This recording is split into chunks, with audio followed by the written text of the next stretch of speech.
تو یہ خاص یاد رکھنے کی بات ہے کہ کوئی معین گناہ ہے تو اس معین گناہ کی توبہ اس وقت تک کرتے رہنا ہے، اس وقت تک کرتے رہنا ہے کہ دل گواہی دینے لگے کہ اللہ نے توبہ قبول کر لی ہوگی، یا بھول جائے آدمی اس معین گناہ کو بھول جائے تو بس اب معین گناہ کو یاد کر کے اس کی توبہ نہیں کرنی۔ میں مثال دوں، ایک آدمی بچپن میں کوئی گناہ اس نے کیا ہے، بہت برا گناہ، پھر اللہ تعالیٰ نے اس کو توفیق دی اور وہ توبہ کرتا رہا، اب ادھیڑ ہو گیا، بوڑھا ہو گیا، اب وہ بچپن میں گناہ کیا تھا اسے یاد بھی نہیں کیا گناہ کیا تھا، اب وہ سوچ سوچ کر وہ گناہ یاد کر کے اللہ میاں کو گناہ گنایا، ایسا گنانے کی ضرورت نہیں۔ پھر یہ تو توبہ کی حقیقت میں نے بتائی۔ پھر ایک بات یاد رکھنے کی یہاں یہ ہے کہ کھیتی کرتے ہیں تو پہلے زمین ہموار کرنی پڑتی ہے، ہل چلانا پڑتا ہے، تب اس میں بیج پڑتا ہے، روکتا ہے، اور سخت بنجر کھیت میں ہل چلائے بغیر بیج بکھیر دو گے تو بیج بیکار جائے گا، اگے گا نہیں۔ تو توبہ کرنے کے لیے بھی زمین ہموار کرنی پڑتی ہے، وہ توبہ کی حقیقت میں داخل نہیں۔ توبہ کی حقیقت تو وہی 3 چیزیں جو میں نے بتائی تھی، لیکن توبہ کرنے کے لیے پہلے زمین ہموار کرنی پڑتی ہے، اور زمین ہموار کر کے پھر توبہ کرو تو انشاءاللہ جلدی توبہ قبول ہوگی۔ زمین ہموار کیسے ہوتی ہے؟ بعض گناہ تو ایسے ہیں کہ ان کی زمین ہموار ہوتی ہے خیرات کرنے سے۔ صدقہ کرو اللہ کے راستے میں، اور صدقہ کر کے پھر توبہ کرو، انشاءاللہ توبہ جلدی قبول ہوگی۔ اور اس کے بغیر بھی ہو سکتی ہے، لیکن امید کم رکھنی چاہیے۔ مثال دوں میں، حدیث شریف میں ترمذی شریف میں حدیث شریف میں یہ مضمون آیا ہے کہ ایک آدمی سے غلطی ہو گئی اور اس نے اپنی بیوی سے منتھلی پیریڈ میں صحبت کر لی۔ ایسی غلطی ہو جاتی ہے، اور ہم لوگ جو ایک بیوی رکھتے ہیں ان کے لیے زیادہ مسئلہ ہے، پریشان کن مسئلہ ہے۔ 2 بیویاں ہوں تو ایک بیوی منتھلی پیریڈ میں ہے تو اپنی ضرورت اپنی دوسری بیوی کے پاس جا کے پوری کرے، اور ایک ہی بیوی ہو تو کیا کرے؟ یہ غلطی ہو جاتی ہے۔ اور پھر جب سے یہ ڈبل بیڈ آئے ہیں اس نے تو آفت اتار رکھی ہے۔ یہ تو سارے فساد اور گناہوں کی جڑ ہے یہ ڈبل بیڈ۔ تو یہ غلطیاں بہت زیادہ ہوتی ہیں۔ تو حدیث شریف میں یہ ہے کہ اگر کسی نے حالت حیض میں بیوی سے صحبت کر لی تو 1 دینار صدقہ کرے۔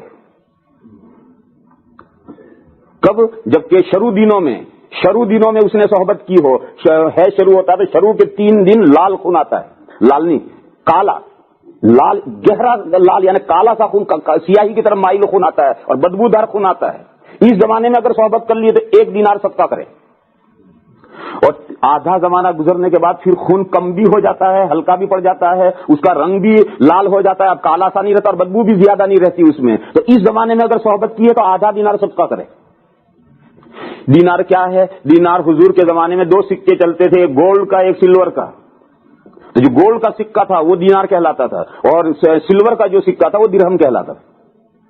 اس زمانے میں جو سکہ چلتا تھا دینار کا، وہ دینار آج بھی کویت میں چلتا ہے۔ کویت میں جو نوٹ ہیں اس میں دینار کے نوٹ بھی ہیں، درہم کے نوٹ بھی ہیں، اور میں یہ سمجھتا ہوں، مجھے صحیح بھاؤ تو نہیں معلوم، تو آپ ہی حضرات کو جانتے ہوں گے، باقی جو کویت میں 1 دینار چلتا ہے وہ آپ کے $25 کے ایکول ہوگا۔ یہ میں مجھے موٹا سا اندازہ کرتا ہوں، مجھے صحیح نہیں معلوم۔ آپ کے $25 کا 1 دینار کے بقدر ہے، $1 کی قیمت $25 ہے 1 دینار۔ تو اگر شروع زمانے میں اس نے بھی حیض کے زمانے میں بیوی سے صحبت کر دی تو 1 دینار صدقہ کرو، اور اگر آخری زمانے میں صحبت ہو گئی تو آدھا دینار صدقہ کرو۔ یہ صدقہ کیوں کروایا گیا ہے؟ یہ صدقہ کرو پھر توبہ کرو تو توبہ کو جلدی قبول ہوگی۔ یہ زمین توبہ کے لیے، زمین ہموار کرنے کے لیے یہ مسئلہ سمجھنا چاہیے، یہ مسئلہ سمجھ لینا چاہیے کہ اپنی بیوی سے بھی حالت حیض میں صحبت کرنا گناہ کبیرہ ہے، گناہ کبیرہ ہے۔ حالت حیض میں اپنی بیوی سے بھی صحبت کرنا گناہ کبیرہ ہے، اس لیے کہ قرآن کریم میں صریح آیت موجود ہے، اس میں منع کیا گیا ہے۔ لہٰذا یہ گناہ کبیرہ ہو جائے تو توبہ کرنی ہے اللہ سے، اور توبہ کرنے سے پہلے یہ صدقہ دو اور یہ صدقہ دے کر توبہ کرو۔ دوسری مثال میں دوں، آپ حضرات نے سنا ہوگا کہ جس زمانے میں قحط سالی ہو جائے اور برسات نہ ہو رہی ہو تو صلاۃ الاستسقاء پڑھی جاتی ہے، جنگل میں نکل کر کے بارش طلب کرنے کے لیے نماز پڑھی جاتی ہے اور پھر دعا مانگی جاتی ہے۔ اس مسئلے میں کتابوں میں یہ مسئلہ لکھا ہے کہ صلاۃ استسقاء پڑھنے سے پہلے 2 کام کرنے ضروری ہیں۔ ایک تو لوگ آپس میں جو حقوق کا لین دین ہے وہ صاف کرو، جس کا جو حق لینا دینا ہے سب حقوق کا لین دین صاف کرو. اور دوسرا خوب خیراتیں کرو, 3 دن تک خیراتیں کرو, اور پھر 3 دن گزار کر اب نکلو جنگل میں اور صلاۃ الاستسقاء پڑھو اور اللہ سے بارش مانگو, انشاءاللہ بارش اللہ عطا فرمائیں گے. آج کل ہمارے ہندوستان پاکستان میں برساتیں کبھی نہیں ہوتی تو لوگ بارشیں مانگتے, نہیں ہوتی بارش. یہ صلاۃ استسقاء پڑھتے بھی اور بارش نہیں ہوتی. کہاں سے ہوگی بارش؟ تیاری تو کی نہیں, نہ آپس کے حقوق کا لین دین صحیح کیا ہے, نہ کوئی خیر خیرات کی ہے, نہ اپنے گناہوں کی اللہ سے معافی مانگی ہے, اور جا کر اللہ سے اللہ بارش دے دیتی ہے, بارش تھوڑی مل جاتی ہے. بارہا ہم نے دیکھا کہ صلاۃ الاستسقاء پڑھی کہ بارش نہیں ہوئی.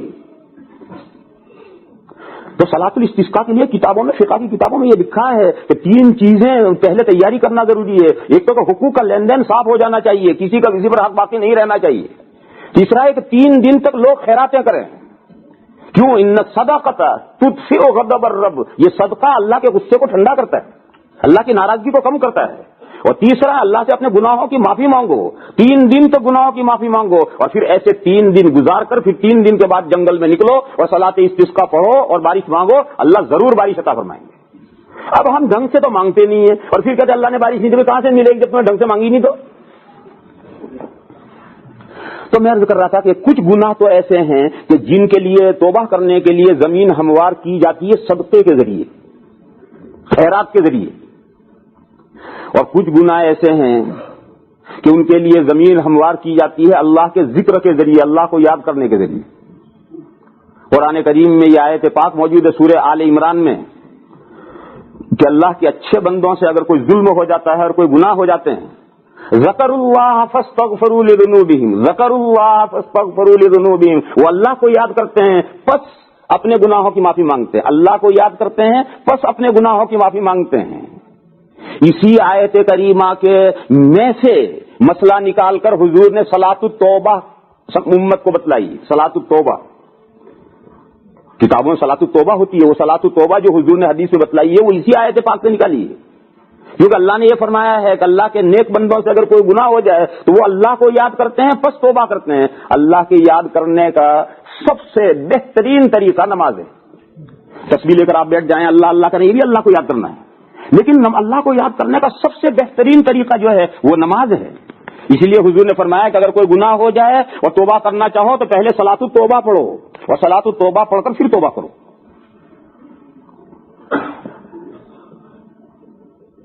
صلاۃ التوبہ آپ حضرات جانتے ہیں, وضو کرو, غسل کر لو تو واہ واہ, کپڑے بدل لو اپنے تو اور اچھا, نہا دھو کر پاک صاف ہو کر کے کم از کم 2 رکعتیں نفل کم از کم 2 رکعتیں, اور 4 پڑھ لو واہ واہ, 6 پڑھ لو اور اچھا, 8 پڑھ لو اور اچھا.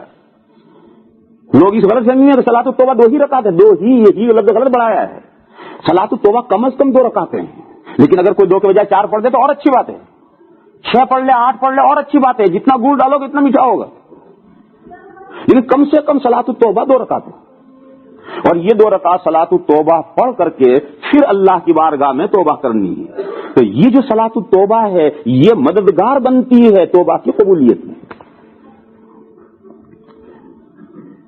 تو میں تو اصل میں عرض یہ کر رہا تھا کہ قرآن کریم کی جو آیت پاک ہے یا عبادی الذین اسرفوا علی انفسہم لا تقنطوا من رحمت اللہ ان اللہ یغفر الذنوب جميعا, اے وہ لوگوں جنہوں نے اپنا بے حد نقصان کر رکھا ہے, یعنی اگر تم نے 100 ناحق قتل بھی کر رکھے ہیں, لا تقنطوا من رحمت اللہ, اللہ کی رحمت سے مایوس مت ہو. ان اللہ یغفر الذنوب جميعا, اللہ سارے گناہ معاف کرنے والے ہیں, تم سچی توبہ تو کر. اللہ سارے گناہ معاف کرنے والے ہیں, اس کا یہ مطلب نہیں ہے کہ بغیر توبہ کیے اللہ معاف کر دیں گے, یہ مطلب نہیں ہے.